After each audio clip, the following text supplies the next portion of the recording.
Good evening. My name is Jeevan, and I am the host of Habit Over Why.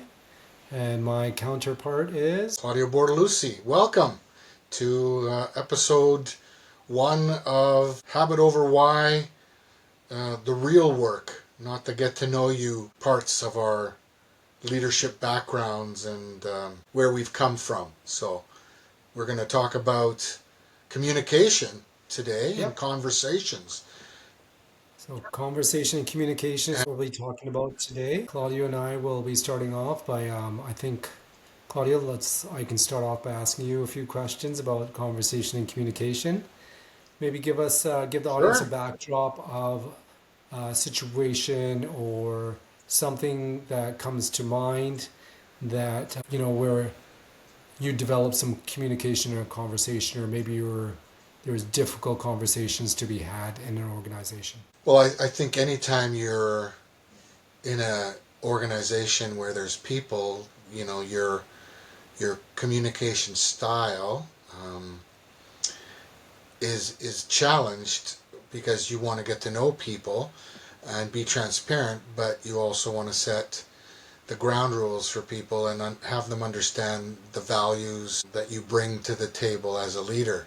And I think getting to know people requires some communication and conversation. So um, anytime you have a meeting with a group of people, I think that they're always on the lookout to try to see how authentic you are in your communication and conversations. And I know that being part of a larger organization, when you go to a meeting and people sit and talk or don't talk because they're afraid of saying anything that might become retribution for them later on, it becomes challenging for people to engage in authentic dialogue from the standpoint of communication. So I can think of a number of examples that come to mind when you have various kinds of conversations. You want to talk about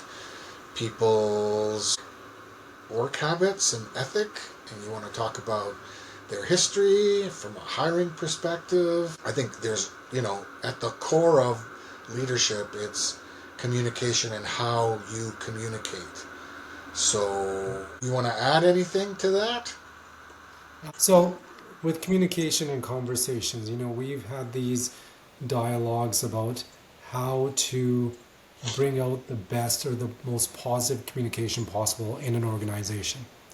So I remember when I first started with you at a school, you actually went into doing a some sort of surveys on values, and almost like you're trying to get like a handle on why people were not having these critical conversations. Maybe you can take us through that, like the actual values survey that you did. What was the purpose of it for communication and conversation?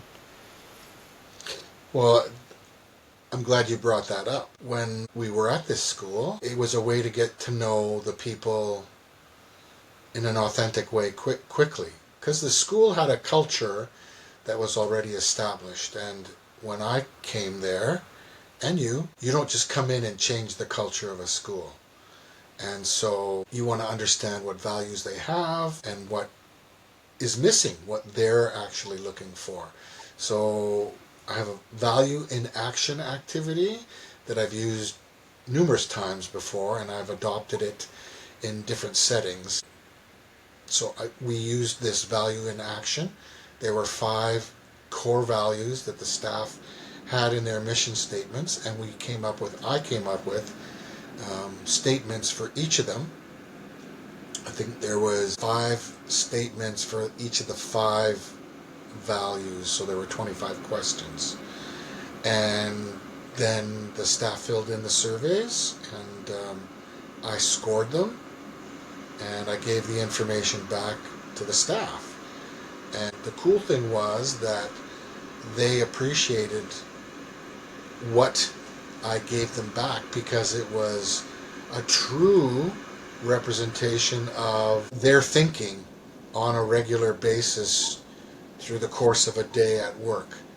And within this values activity, there was what are the good values that we have and what are values that are missing that we need to work on. And I think, if memory serves me, one of the values was inquiry and asking critical questions, and how do we bring some of that back to life. And the other thing was the behavioral culture of students and how they behaved in the school.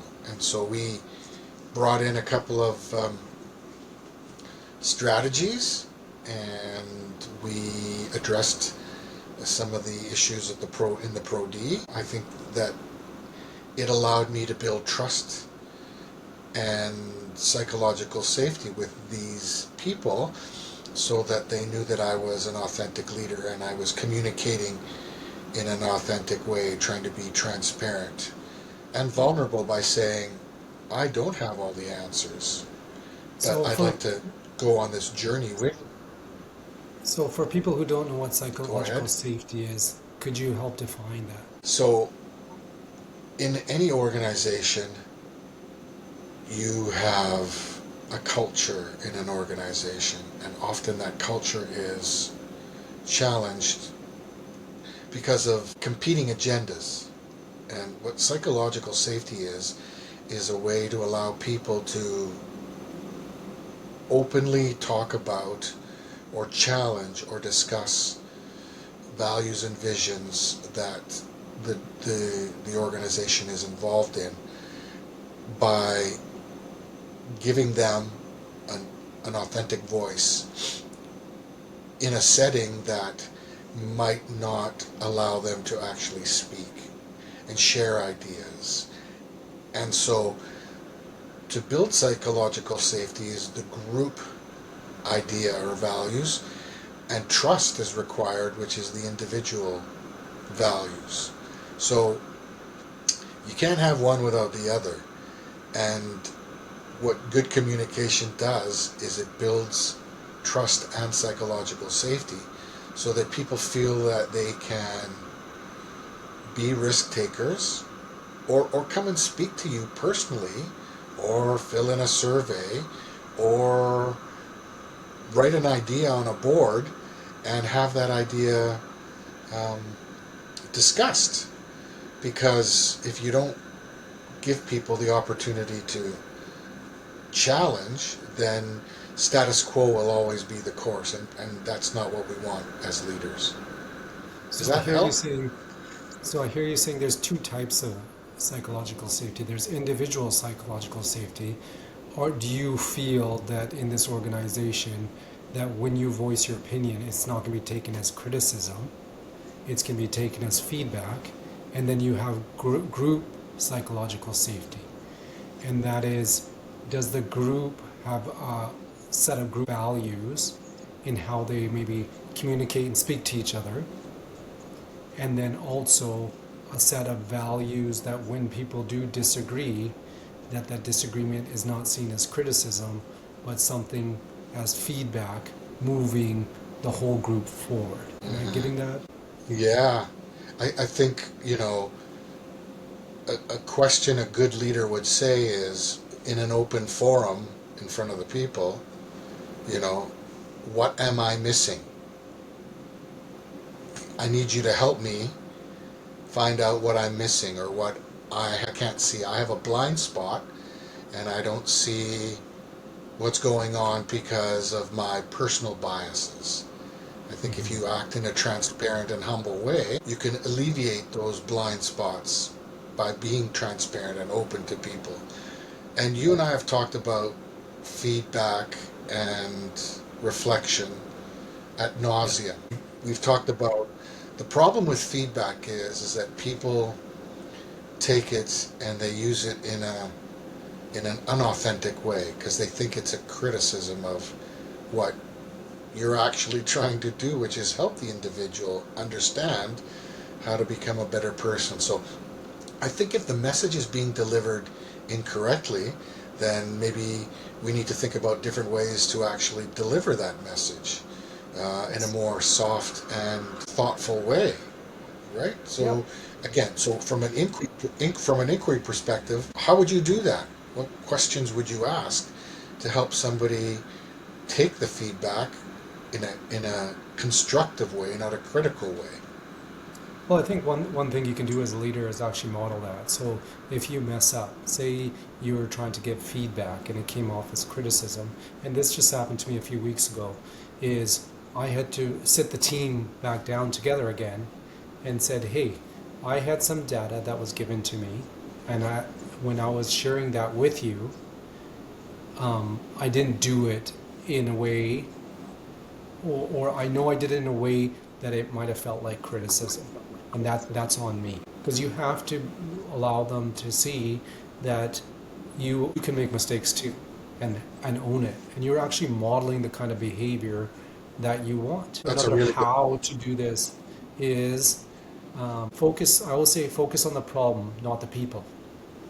So when you talk about psychological safety, say you have a group, say there is an organizational hierarchy. It doesn't mean that your voice is not going to be heard, but on paper, especially in schools, when you're working in schools, there's a hierarchy. But that's on paper. And you want them to realize like that everybody does get to work together, everybody does get to have a say in what is happening around, especially to them. And I use the words collaboration and involved, and I define those. So another how to do it is right off the onset is define those things. I see collaboration as I am listening and I'm taking information in. I will also give some information, but in the end, it's up to me, based on my experience, to make the call on what we're going to do moving forward. Now, involved is different, and I let my staff know, is then we're all on the equal page. So everybody has a voice, and I'm not going to make that final decision. It's more democratic. Like we will not move forward until we all agree to move forward. So from a psychological safety point of view, I'm creating group psychological safety, because in the end, like you said, you create the values. You have a values charter. You're getting down to the core values of the group. You have that to back up when you're talking about here's the situation, here's how we're going to deal with it, and here's how we listen to each other's voices. Now, again, you've probably been in lots of situations. I would love to hear a situation where, say, whether it's in a small group or whether it is in the larger group, where you do have two groups that don't see eye to eye. Or you have a group which are saying they value and they are consider everybody's point of view, but it's very clear that that is not happening. Now, how would you navigate that? Yeah, I think that I would seek to clarify the context of the concern and what it was specifically, that the discrepancy between the two groups. And I might say to them, I never thought about your perspective or point of view, so what if you give me some information so that I can understand more and clarify what it is that you're actually trying to get. And I would say to them, look, I'm trying to get feedback to understand what's at stake here for you. And I would share my own emotional distress. Something that I've resonated lately with me is that emotions are data. And if we use them in a thoughtful way, you can take the emotions in the conversations and turn them into a positive. Because we've talked as well a lot about people want you to make a decision quickly, and sometimes making a decision quickly isn't the right thing. And I think communicating that is an authentic way to help people understand how trustworthy you are, because you can say, I don't have all of the information right now, I'm going to Yeah. go away, get as much information as I can, and when I do, I'll come back to you and I'll make a decision about how we're going to move forward. I can think of 3 or 4 situations where that has happened. I don't want to give a specific situation because I think the power is in understanding that if you think about something and you don't react, you can use those skills repeatedly in different circumstances. And so that's a good communicative tool that would allow you to be transparent and successful, to deal with a communication issue or a conversation issue or a relationship issue. So let's break it down for the audience here. If you were to take your top three skills in creating individual safety, what are what are three things you would do? So a person comes to you at your work saying, "I do not feel safe around A, B, and C." How would you deal with Well, that? the first thing you do is you listen. Active listening is the most important thing, and then you paraphrase or give back. You do the looping exercise where you try to understand and you make sure that you are as transparent as possible with that person. You tell them, look, this might be a challenging situation. It might not come out the way you want it to, but you have to understand that I'm doing the best that I can. I think the third thing would be to have that conversation not about the person, but about the values that are being challenged. I think that anytime you deal with an individual, the trick to communicating authentically is to create a point of interest that's not the person. It's the situation, it's the value, it's not the person. Because I think if you attack a person's integrity, then you're compromising the communication that you're able to put forth with them, and you're also not being true to yourself in a win-win situation for the organization. Because I think as the leader, moral compass, the communicator, you have to act in a legal manner, some sort of, pretending that you're in the courtroom trying to do the right thing. So what I'm Conversation. hearing is top three would be active listening, acknowledging that it's a difficult conversation or that this is difficult for that person. So acknowledging their emotions around it, and then also talking about the problem and not people, or the challenge, I should say, and not the people is what I'm hearing. But again, semantics of language, problem, challenge. It's our job, your job, my job as leaders and facilitators to create that safe place for that conversation to take place so that the next time an issue, a problem, a process comes up, that you're able to have that person feel comfortable enough to come and talk to you about it so that you can build that relationship through trust and Mm-hmm. safety. Yep. And then for group safety, so um, how would you approach group safety differently? So you say you have two groups um, in your organization. One group is blaming the other one, and the other group is blaming that group. So how would you how would that be different than creating individual psychological safety, or and how would it be similar?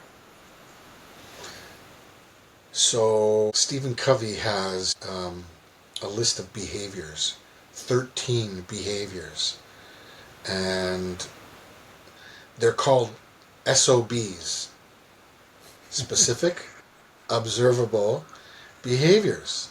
Okay. And so what I would do is I would say to the groups, which of these do you value the most. And we would go through them as a group, as a whole group, and then we would honor those aspects of those behaviors. So when someone in one of the groups wasn't following the specific observable behaviors, that they would be called out on it from somebody else, because everybody understands the context of these behaviors and their observability. So transparency, being loyal, listening first, getting results. There's a core of them, 13, that I would be looking at, and I would pick 5 or 6 to work from within that group that agreed upon those values, much like the value in action thing that we did for the whole organization. I would Yeah. do for the smaller groups. And then you would see, based on their interactions and your conversations, um, how it was going. And if it wasn't going very well, well, then you'd have to sit back down and reassess and reevaluate and maybe change some of the values until people understood that you are serious, and that we need to address the elephant in the room, or the issues that are being dealt with. So Yeah. specific So, observable behaviors. and what I've used is actually something that you taught me was ready, fire, aim. So what I Yeah. mean by that is when I do come into an organization, because we do switch every few years, like 4 or 5 years, we do switch schools, is I already in the beginning start building rapport with the staff. And then also in those first couple interactions in the beginning of the year is when we're just there with the staff. I actually introduce myself. I this year I introduced myself in believing in kind leadership and the values that I hold that are connected to being a kind leader, and values that I don't hold or misinterpretations that I've had in the past. So that kind of sets for the group psychology safety safe that hey, this is what this person is about, and they can use those to call me out if they need to. But when I'm entering into conversations where you have one group or another group or even individuals not getting along and having those difficult conversations, they already have kind of like a baseline of values that I have. And like you said, through deep understanding, trying to understand their values by asking deeper questions. It's another thing I learned from you. So I'm ready, fire, and then aim, because what happens is once you've fired that, uh, individuals and groups will give you the challenges. They'll just hand them out to you. I was in a school where I started, 5th day in. It was a professional development day that I had to do. And there was a lot of tension. I could tell when I was doing this professional development, there's a lot of tension in the room. It was about social emotional learning. And I actually had to stop because the way that individuals were talking about kids was not okay. And then I went into some conversations about values. And then I brought it back to, hey, now that we have a set core of values and how we're going to talk or how we're going to have this conversation, I brought in some other strategies on how to communicate the challenges that they were having, because I understood, I knew deep inside from the way that they were speaking and the emotion in the room that there was a lot to unpack. So in the end, by the end of the 2 hours, I had multiple chart paper and individual papers of challenges that people were having around the school with students, with each other. And then I use that as a tool in order to guide what I needed to do there. And then I made it very transparent, like, hey, you know what? A staff meeting came up the next month. Here were some challenges that we were talking about. Here's how we have dealt with them, or here's how I have dealt with them, or here's something that we've developed as a committee. And they could visually see that we were working towards a goal. and they knew what the goal was because they had created it themselves. So it I buy-in think that, conversation. So that was ready, fire, yeah, and then I got to aim at all the targets. So that's a yeah. tool that I people can use to create group psychological safety. I think you also, in that example, you give voice to different people in different ways, because we often make an assumption in a meeting that you raise your hand and you're going to say something. And if you don't raise your hand, you have nothing to say. Whereas some introverts might need a piece of paper and an anonymity to actually share their thoughtful idea. And I think what you did was you gave voice to a larger group of people by using a variety of tools to communicate, whether it was a board, whether it was a survey, whether it's an email, whatever it is, you're giving people within your group the opportunity to feel safe while they're communicating with you something that's problematic for them in the job and the work that they're doing. So I wanted to highlight that because I think that's important, that we don't get bogged down in that this is the one way that we're going to make it safe. Yeah. Well, safety requires a lot of work and a lot of different ways to get that information. Um, and one thing I would add is that I think as a leader, making yourself or laughing at yourself and making yourself a little bit of a real person with emotions, and Yeah. that you make mistakes too, and having some levity while you're working.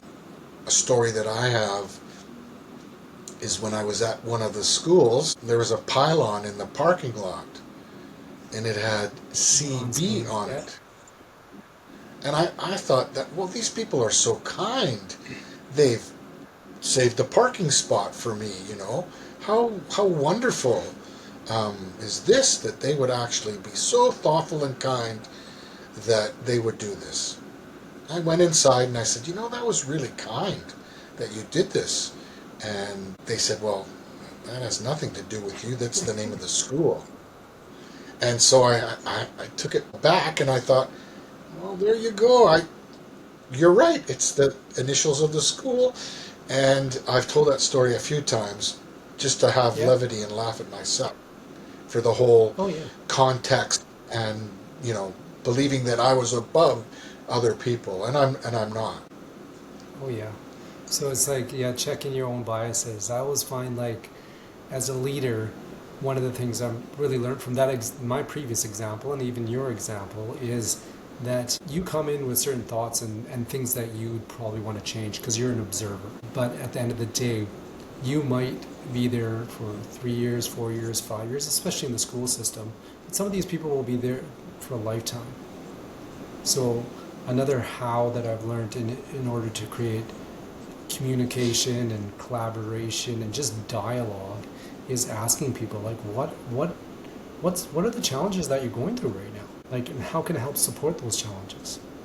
Take get outside yourself and ask the people in your organization what it is that they see as the challenges, because you can find patterns in that. So that's another beautiful thing about once you have that open, transparent, authentic talking, once you have the values, once you have that framework of psychological safety, whether it's individual psychological safety or group psychological safety, then that's when you start actioning and moving along. So that's what I'm Agreed. hearing from our stories here. Yeah, So yeah. I think so again, just sorry, just to end this up, any final thoughts on how to create or psychological individual and group psychological safety? I'm not going to add anything, but what I'm going to end with is say that when somebody does disclose something to you, that you should be very grateful and express gratitude that that person actually had the nerve to share a thought with you, and being grateful that you got the feedback, or that you allowed them to create a different way of thinking of a topic or a problem for you. I think the power is in being that authentic leader that is grateful and humble enough to take that and not be angry and upset that somebody is actually questioning your authority or your abilities, because they're not. They're just trying to do a better job of the job that needs to be done. So my final comment would be grateful when people talk to you about problems and things that are not going well. And so it's talk about individual psychological safety there. When you have someone come to a problem, and it might be the way that you handle something like you're stating, is to be able to step outside yourself and say, you know what, I never looked at it that way, but now that you bring it up, thank you very much, and being very gracious with it, because that shows that you're human too, and that you guys are in it together. Yeah, I think, yeah, go ahead. and I think that, this comes back to how we got to habit over why. It's the social emotional leadership that we strongly believe in that allows us to look at emotions and social situations and offer up the how to be a better person, be a better leader in those situations and settings. Yeah, and just to double up on what you're saying is, my grandma used to always say, hey, when someone comes and tells you a little nugget, it's like giving a gift away. You would never want someone else to open that gift. So I've learned over the years also is be gracious, but also if it's something that you know you want to share, ask that person, is it okay if I share this? And allow them to have that power over their idea. And you know what? Most people will say yes, and even if they say no, this is just for us, knowing that you kept that information private, again, builds that trust and builds that capacity for you to be someone who's seen as a leader that is trustworthy and will always help out and it always has that person's back. Agreed. So Yeah. just to end up this episode, this is episode 3. It's on communication and conversation. It's the first of a series that we're going to talk about. So we dived into how to create individual and group psychological safety in order to build a better culture. Active listening, looping for understanding. So after you've actively listened, can you repeat what the group or the person was saying, and did you get it clear? Making sure that you have values, group values, and individual values that so the rules of engagement are the same for everybody. And then finally, making sure that when you get the information, it's seen as feedback and not criticism. You need to create a culture of feedback. And then, like Claudia was talking about right in the beginning, is what do you do with that feedback? You go and reflect, you action, and then the whole cycle starts again. So I think that is it. Remember, if you like these episodes, or it would be great to share this with somebody that you love or a friend that you may need this information. That's great. Remember to subscribe on YouTube. It's at Habit Over Why on YouTube. We're going to be signing off here, and we look forward to seeing you in the future. And we're always on your side. Thank you, Claudio. Awesome. Thank you, Jeevan. Take care. Take care.